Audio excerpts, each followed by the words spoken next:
Hey ratbags, it's Jade. Today taking a look at the 4 big events that happen in Grounded that can alter the landscape and basically make the game harder, especially for all them Xbox core players. This is something you need to know. Let's go. So a slight minor one, but there shouldn't be too many mosquitoes spawning until you go and hand your very first Superchip to Burgle. So either the haze, the pond, the hedge or the black ant lab. Once you've handed one of these into Burgle, that's when mosquitoes are meant to start spawning more. So if you want to maybe build a base in the wetlands, the best time to start doing it is actually before you really get one of the Superchips. Probably the most well-known one and one of the earliest, by plugging the haze with some gum, which you'll need a tier 2 shovel made out of black ant parts, you can stop the gas from spewing. You'll need a gas mask to get up there, or maybe some gastro goo, and hopefully once you've climbed the weed killer peak, you can then stop that gas and make it much easier to explore all the trenches. It absolutely makes life a lot easier going through and taking care of all the infected larvae and more. However, be warned, this means the spread of the infected creatures will go much further into the backyard. Which then of course means you may have more of the infected creatures roaming around and more of the exploding fungal growths. You have to trigger this to gain access to defeating and finding the infected wolf spider, which is part of the 100% completion too.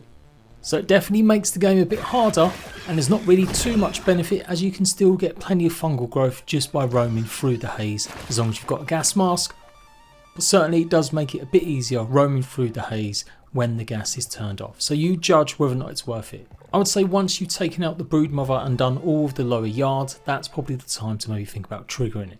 You have to do this to gain access to the infected brood mother. It's an optional boss, so I feel like I can go ahead and spoil it for you, but you won't be able to access its lair in the haze area until you've plugged the haze. The next one is a bit of a spoiler, so I am going to keep it pretty vague, but you need to gain access to the undershed. It's a major part of the story. Once you've gained all 4 of the major chips from the laboratories in the lower yard, you'll be directed where to go, and it'll be very clear about when you're going to unlock this door. Once you've got to the end of this new dungeon and you've met someone, that will then trigger the wave of attacks from orc creatures.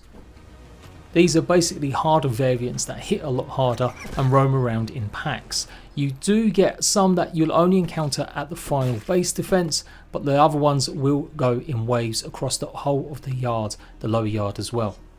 These creatures are weak against sour, so again it's kind of a late game thing to do, but yeah, be warned, if you don't want these roaming around, then you may want to think carefully about completing the undershed.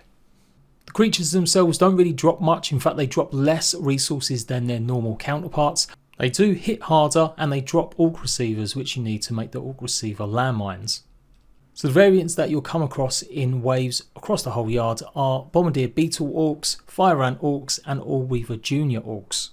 The Dust Mites, the Black Ox Beetles, the Fireflies and Mosquitoes you won't actually encounter, only on the end game defense. The other thing to note is that this will gain access once you've done this to Moldok's Castle, the big purple thing inside the upper pond.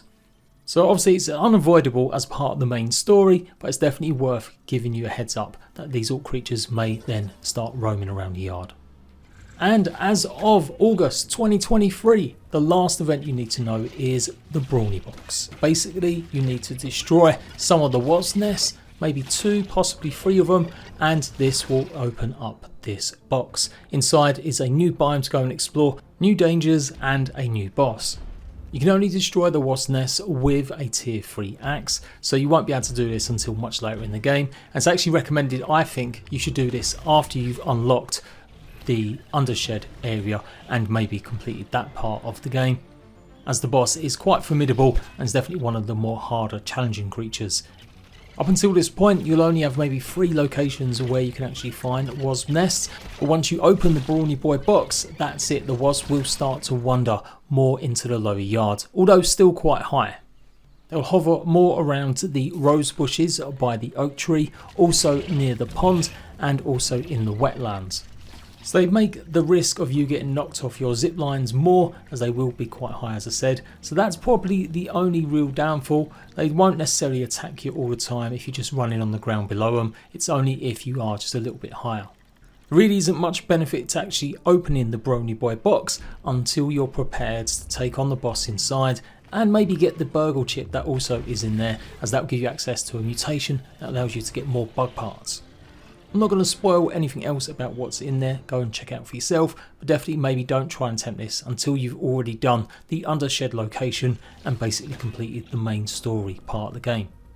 And that's it, hopefully that's helped. I'll see you ratbags later, my name's Jade, and I'll be back for more Did You Know Grounded guides soon. Bye bye.